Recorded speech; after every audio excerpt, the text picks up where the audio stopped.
Namaste ji, namaste. Welcome to Courtroom. Hopefully you're doing well and safe. Welcome to another lecture in the LLBX series. So this playlist, this series of lectures covers out all of the length and the breadth of your law school syllabus in whichever law school that you may be. So State of MP versus Narayan Singh, important case law in under mens rea. We have already covered out the more important case law of this topic, that is the State of Maharashtra versus George Hans Meyer. तो वो आप playlist से देख लीजिएगा. This will help you further clarify the concept of mens rea. So resuming from wherever we have left off in that session. So this was a SLP from appeals and there were two in number. So they're very similar cases. तो उन both में SLP लगी हुई. The state has appealed to the Supreme Court to look into the decisions of the trial court and the High Court. All right. So let us first understand, and this is also a good case law to mention in any time that you're writing an answer on attempt. That's chapter 23 of IPC section 511, 511. You can also use this case law there as well to help the examiner know that you have understood the concept of attempt, because this is a good case law on that topic. तो यहाँ पे हो क्या रहा है, दो cases हैं. I won't go into extended detailed facts, but I'll just give you a brief summary. Truck है, ट्रक के साथ ड्राइवर प्लस दो क्लीनर, वो जो छोटू भाई जो हमारे होते हैं, एंड देन ड्राइवर के साथ एक कूली. Both were transporting fertilisers and they were stopped by the police. And जो लॉ एनफोर्समेंट अथॉरिटी है, even if it's not the police, तो वो कहते हैं जी आपके पास कागज नहीं है, you do not have the appropriate documents to be supplying these fertilizers out of the state. So you're not permitted to do this unless and until you have a document certifying that you're allowed to be moving around fertilizers. So the relevant document name is FMC Order 1973. Now this is an order, so it must be coming under an act. So this is what delegated legislation really is. You're going to study more on this topic in the administrative law subject of your law school. So FMC Order 1973 में fertilizer movement control order है, read with section 3 and 7 of the Essential Commodity Act 1955. एक और 1955 से act है, ये आप आदत डाल दीजिए, Hindu marriage act 1955, Essential Commodity Act 1955, section 3 और 7 के कह रहा है, if we read the order alongside those, you guys don't have the authority and therefore you are committing an offense now. So this is, यहाँ पे ड्राइवर और दो cleaner को पकड़ लिया, और यहाँ पे एक और केस है. तो मैंने आपको बताया कि there are two in numbers. तो यहाँ पे तो उन दोनों केसेस को, अपील्स को बेसिकली क्लब कर दिया गया है. तो ड्राइवर एंड कूली को भी पकड़ लिया. सेम ऑलमोस्ट सेम फैक्ट्स हैं यहाँ पर. ना in both cases the magistrate साहब, हमारा छोटे मैजिस्ट्रेट बैठे हुए हैं यहाँ पे with a wig, said, well, the police, you have failed to prove that these men were trying to export the fertilizers, therefore export out of the state, therefore I acquit them. And the High Court basically said that we won't allow you, we are not granting leave to you. So the state has preferred a SLP under article 136, यहीं पे है ना, special leave की jurisdiction of the Supreme Court, and they have straight away gone to the Supreme Court, but obviously not straight away, but 15-20 साल लग गए इसमें से. Now we come to the relevant facts. यहाँ पे हुआ क्या, तो मोटा मोटा मुद्दा समझ आ गया कि वो जो कह रहे हैं, ड्राइवर साहब कह रहे हैं कि भाई साहब ऐसा है, देखो मेरे को तो पता नहीं है कि क्या होते हैं कागज क्या नहीं है, अनपढ़ आदमी हूँ, और मेरी ऐसी कोई इंटेंशन भी नहीं है कि मैं जाके कोई जुर्म करूँ, कोई मतलब मैं अपना कोई कि मैंने कोई गुनाह कर दिया हो. मुझे तो मेरी ट्रांसपोर्ट कंपनी ने बोला कि just move these fertilizers from point A to point B. In this case from Indore to Maharashtra, that is Madhya Pradesh to Maharashtra हम जा रहे थे. आप कह रहे हैं कागज नहीं है, कोई बात नहीं जी, लेकिन हमारी ऐसी कोई इंटेंशन नहीं है. अब इंटेंशन के मुद्दे पे, like we have discussed in state of Maharashtra versus George Hans Mayer as well, कि अब मान लेते हैं, let us say that you are travelling in a metro. Before we get to the facts, अब मेट्रो में ब्रेक लगती है, थोड़ा बहुत आदमी धक्का वक्का खाते ही रहता है. तो लेट अस से somebody just stumbles onto you और थोड़ा सा आपको टक्कर, तो एकदम से क्या होता है, सॉरी, तो मतलब ऐसे करके कर देते. लेकिन अगर वो पुराना कोई दुश्मन निकल आए आपका, जिसने आपके लेटर से कोई पैसे देने हैं या आपने उसके कोई पैसे देने हैं, and then let us say that person or woman that they basically come and hit you, तो आपको लगेगा इवन बाय एक्सीडेंट, तो आपको लगेगा नहीं ये कुछ बदमाशी हुई है यहाँ पर, maybe they want to extract out some revenge. So then we are basically trying to find out mens rea, and that is what mens rea really is. कि आपके दिमाग में जो षड्यंत्र जो आपने रचा है, you couple that out with an act, and if it is an evil षड्यंत्र that you have रचोड, तो IPC आपको पकड़ लेगी. बेसिक्स यही है. अब यहाँ पे क्या हो रहा है, फैक्ट्स हैं, ट्रक में ड्राइवर साहब जा रहे हैं अपने कूली क्लीनर वगैरह को लेकर, एंड ये जो आपका एक सेल्स टैक्स बैरियर, यूजली जब भी आप ट्रैवल करते होंगे इन एंड आउट स्टेट, तो वहाँ पे आपको पता है कि just on the borders there are a lot of barricades for commercial vehicles specially. Alright, so in the Sendhwa sales tax barrier, तो पुलिस वाले या जो भी एमसीडी के वहाँ पे जो भी खड़े होंगे, MCD as in not MCD of Delhi, municipal corporation वाले जो वहाँ पे जो बंदे खड़े होंगे, उन्होंने कहा लाओ भैया कागज दिखाना, do you really have permission. तो एक truck, so in case number 1 there were 200 kilograms of fertilisers, उनके पास इनवॉइस वगैरह थी but they didn't have any permit under the FMC order. और दूसरे केस में 170 किलो फर्टिलाइजर जा रहे थे, 170 kilograms, and they were again stopped at the tax barrier. Same thing, they had invoices, they had proper purchase invoices, कोई 2 number का काम नहीं हो रहा था, but they didn't have a permit under FMC order. So, and they were going from Indore to Maharashtra, and this tax barrier, ये वाला जो checking point था, that was only 8 miles away from Maharashtra's border. So they pretty much, मतलब they had almost reached Maharashtra only. All right. So they were charged with exports from fertilizers from MP to Maharashtra, and they were not allowed to do this under law unless and until they had a permit under the FMC order. ठीक है जी, अभी तक यहाँ तक कहानी के समझ आ गई। Accused, well, they did not deny कि भाई हम तो मान ही रहे हैं कि फर्टिलाइजर है, हम ये भी मान रहे हैं कि हमारे पास इनवॉइस है, हमें तो ये पता ही नहीं था ये परमिट वर्मिट होती क्या है, तो अब हमें प्लीज आप जाने दीजिए क्योंकि हमारी ऐसी कोई इंटेंशन नहीं है। सिंस इट्स, उनका ये आर्ग्यूमेंट है this is not a strict liability offence. अब स्ट्रिक्ट लायबिलिटी ऑफेंस में क्या होता है, मान लेते हैं let us say that you open a shop obviously to earn income to feed your family, but let us say that it is a shop for selling pornographic material in Palika Bazaar in Delhi, तो ये strict liability offence है। आप 292 IPC के अंदर immediately आपने offence commit कर दिया, और अगर पुलिस ने कार्रवाई करी तो वो ये आपका ये बहाना नहीं सुनेगी कि आपने घर चलाने के लिए काम करा। This is strict liability offence, हम इंटेंशन नहीं देखते। तो अब इसमें मेन मुद्दा ये आ जाएगा कि भैया ऐसा है, ये ऑफेंस में स्ट्रिक्ट लायबिलिटी की इन्वॉल्वमेंट कितनी है कि नहीं, और अगर है तो कितनी है।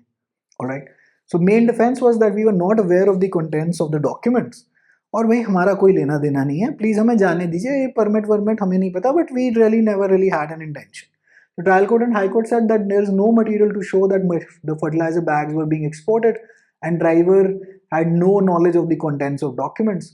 The trial court and high court said, well, only preparation from evidence, but still fell short of an attempt. So उनके हिसाब से सिर्फ प्रिपरेशन हो, ये प्रिपरेशन को आईपीसी कन्विक्ट, बेसिकली आईपीसी आपको पनिश नहीं कर सकती for preparation. Alright, you want to be learning more on this when you study attempt. So attempt लिखिएगा ही लिखिएगा अपने आंसर में, any time that you mention attempt, mention chapter 23, mention section 511। Alright, attempt पे I think हमने answer वो एक case law already लगाया हुआ है चैनल पे, लेक्चर है वहाँ पर, अभिनंद मिश्रा ऐसे कुछ है, अभी Anand Mishra, that's important case law to explain attempt.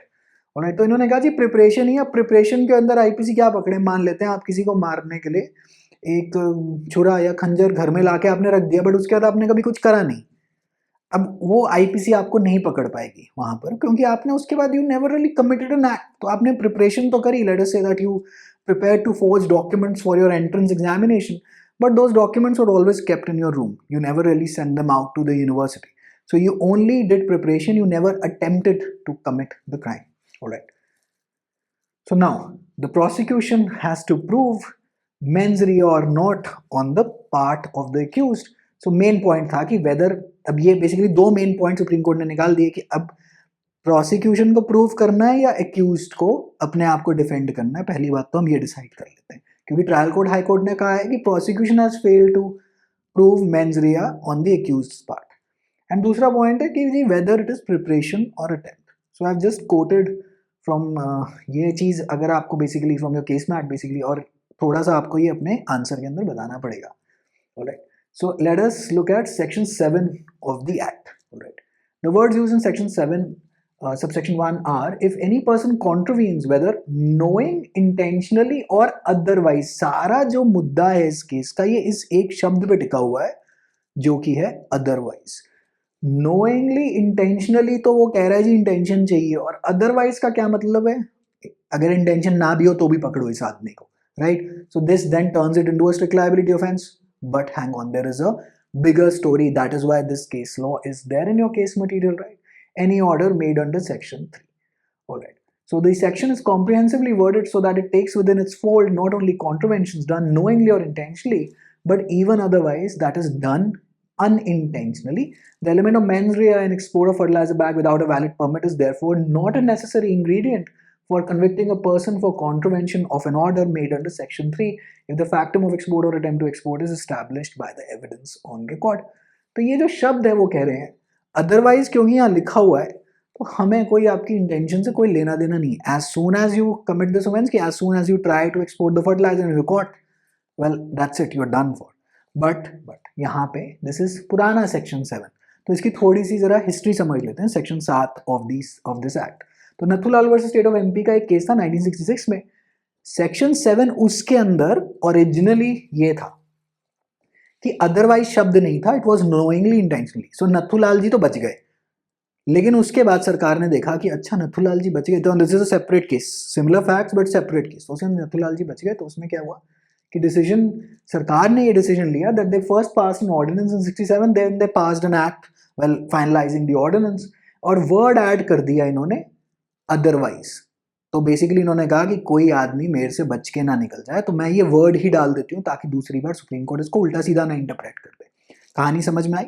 Section 7 में नोइंगली इंटेंशनली था और अदरवाइज नहीं था, लेकिन नथुलाल का केस हुआ, डिसीजन सरकार के अगेंस्ट चला गया, तो सरकार ने एक ऑर्डिनेंस और फिर एक्ट से उस वर्ड को डाल दिया.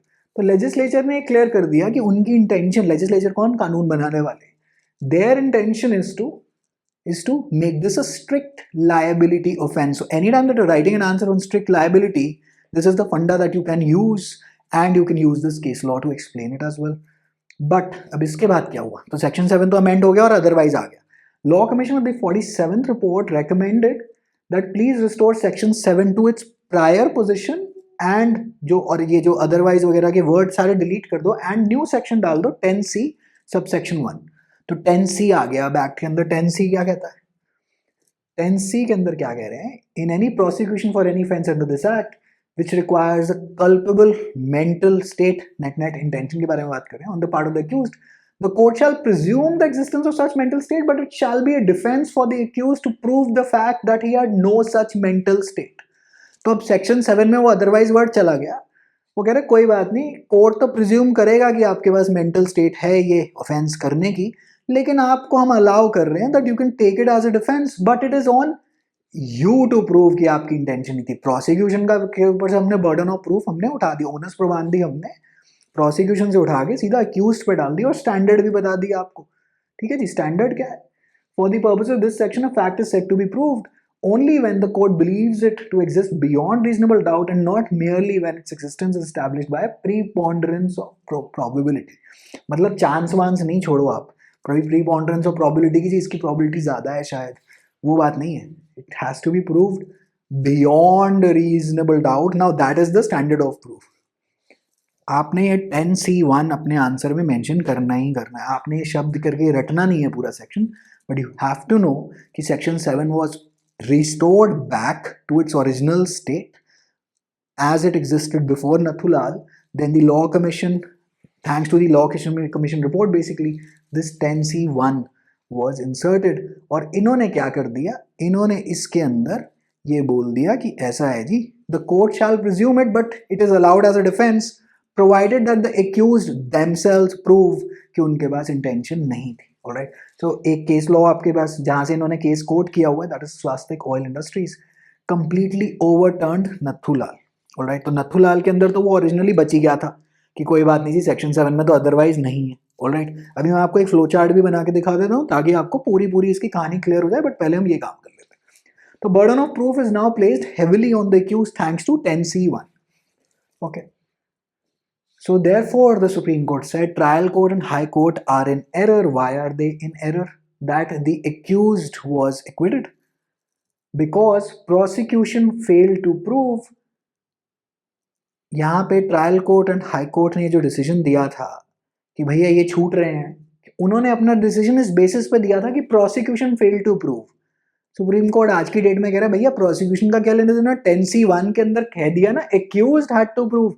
तो इसीलिए trial court and high court, well they are wrong. Alright, they are incorrect and they are in error on this aspect.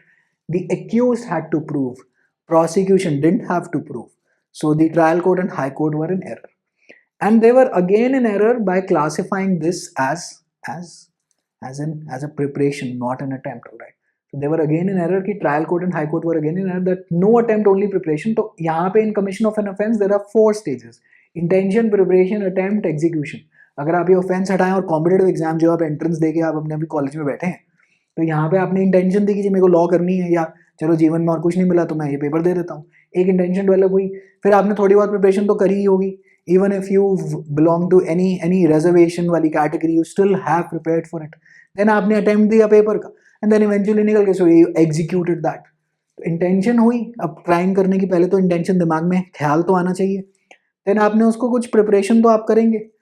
फिर आप जाके एक अटेम्प्ट करेंगे कि सामने वाले को जाके मैं छुरा मारूं या उसका गला दबा दूं या कुछ करेंगे. एंड देन एग्जीक्यूशन, जब वो चीज़ पूरी हो जाएगी. लेकिन अटेम्प्ट में भी हम आपको पकड़ लेंगे 511 के तहत chapter 23 of the IPC. Preparation में हम आपको नहीं पकड़ सकते. And just merely you have an intention, तो हम आपको मोस्टली नहीं पकड़ सकते. प्रिपरेशन में डेकॉइटी में पकड़ सकते हैं. There are certain exceptions, I am not getting into those details. तो मोस्टली प्रिपरेशन में हम आपको नहीं पकड़ सकते. तो ये जो सेंधवा सेल्स टैक्स बैरियर था, this was only 8 miles away from Maharashtra. And the supreme court said भैया अगर कोई इंटरसेप्शन नहीं हुई होती this act would have been complete. और उन्होंने ये भी कहा ये ट्रक ऐसी तो फर्टिलाइजर लेके it was not roaming around for amusement with in the state of ये क्या बोलते हैं एमपी. महाराष्ट्र जस्ट पहुंच ही गया था. वो कोई मजाक में थोड़े ना ट्रक घुमा रहा था वहां पर. एंड जस्ट मतलब ये नहीं कि उसने कोई ट्रक के अंदर उन्होंने माल लादा और वो निकला ही नहीं, वो रास्ते निकला था और उसने अपना रास्ता पूरा भी कर लिया था ऑलमोस्ट.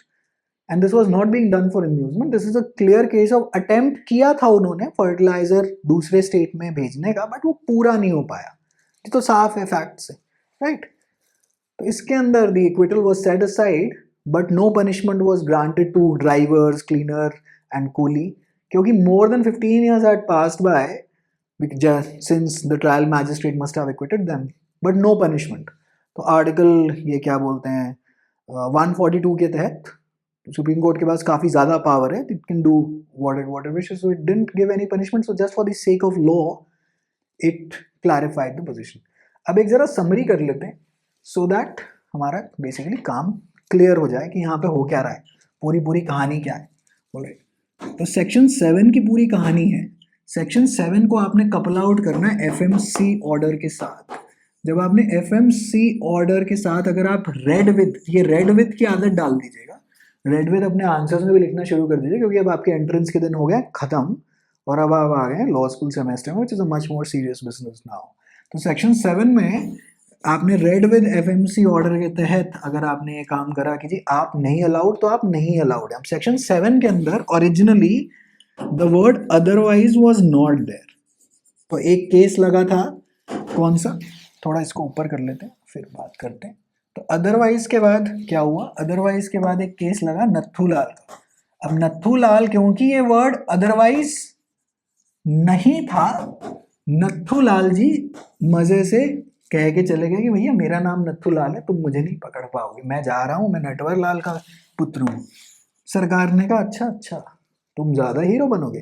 तो नत्थू लाल का इन्होंने क्या काम करा, इन्होंने नत्थू लाल जी को के काम के बाद सेक्शन 7 के लिए पहले तो ऑर्डिनेंस पास करी और फिर उसको ऑर्डिनेंस को अप्रूव करा दिया एक्ट से, और द वर्ड अदरवाइज डाल दिया. Therefore they made it into a strict liability offence कि हमें इंटेंशन की भाई साहब आपको ऐसी ज़रूरत नहीं है.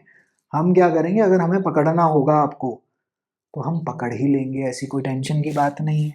अच्छा, जब हम पकड़ ही लेंगे तो कोई बात नहीं. फिर लॉ कमीशन की क्या है 47th रिपोर्ट, उन्होंने ये रिकमेंडेशन करी और सरकार ने मान भी ली कि एक काम करो, इस सेक्शन 7 में से ये वर्ड अदरवाइज वगैरह सब हटा दो, अदरवाइज सब हटाओ और आप एक काम करो, सिंपल सा काम आपने करना है, आप डालो सेक्शन 10C1 और इसमें कह दो कि we shall presume intention. So we are presuming intention. All right, we are presuming intention, but you are allowed to use it as a defense. लेकिन burden of proof आप ही पे है और burden of proof is on the accused, and burden of proof accused पे है और burden of proof जब accused पे है तो स्टैंडर्ड ऑफ प्रूफ क्या यूज कर रहे हो, beyond reasonable doubt, BRD state भी है एरिया दिल्ली में, BRD and not preponderance of probabilities, not plaster of Paris, preponderance of probability नहीं, बीआरडी चाहिए हमें, ठीक है जी। तो उन्होंने फिर कहा, सुप्रीम कोर्ट ने ये सब देखते हुए पूरी लंबी चौड़ी कहानी बताते हुए कहा कि भाई साहब सुप्रीम कोर्ट अब ये कह रहा है कि जो ट्रायल कोर्ट, हाई कोर्ट ने अपने डिसीजन का जो बेसिस था, उनके डिसीजन का बेसिस था कि prosecution has failed to prove, alright, prosecution has failed to prove, उन्होंने कहा जी ऐसा कुछ भी नहीं है, prosecution didn't fail to prove, ये जो आपने जो डिसीजन इस बेसिस पे जो दिया था prosecution has fail to prove पे, ये आपका भाई जो है ये थोड़ा सा गलती खा गए आप यहाँ पर। The accused had to prove कि उनकी इंटेंशन नहीं है, एंड जब एक्यूज हैड टू प्रूव कि उनकी इंटेंशन नहीं है तो आप गलत हैं। और प्लस उन्होंने ये कह दिया कि trial court, high court preparation, जो इन्होंने प्रिपरेशन का लेबल दिया था वो गलत है और ये अटेम्प्ट है, क्योंकि that tax barrier was only 8 miles away and they had almost succeeded in this act, but the Supreme Court didn't award any punishment because they said भाई 15 साल हो गए, गरीब आदमी, पढ़ा लिखा आदमी भी नहीं है, चोर उचक्कों को तो हम पकड़ नहीं पाते हैं, लेकिन जो काम कर रहा है आदमी उसी को पकड़ना, और वो भी फर्टिलाइजर है, ऐसा तो नहीं कि कोकेन हेरोइन वहाँ पे स्मगल कर रहा था। तो हिंदुस्तान में बस यही है कि कागज़ दिखाओ और कागज़ों के बिना तो कोई काम नहीं होता। और ये यहाँ पे इस नोट पे let's wind up our discussion for today. So yeah, so this is it, right? So this is hopefully these are the two topics, the case laws that are mostly taught for mens rea। DU के case में तो यही दो हैं, state of Maharashtra versus George Hans Mayer, and ये वाला जो case law है आई थिंक नारायण सिंह, या ठीक है जी। Wishing you all the very best, hopefully it has been helpful. Do explore the LLBX playlist. आपका फर्स्ट सेमेस्टर तो बहुत 3-year लॉ सिनारियो में तो बहुत आराम से निकल जाएगा अगर आप 5-year लॉ स्कूल में भी है, and if this case law is there in your case mat, well, law to remains the same only, चाहे 5-year करिए 3-year करिए। All right, stay safe and score good marks in your semester examinations. That was the main purpose of this channel to begin with. All right, wishing you all the very best again. Take care. Bye.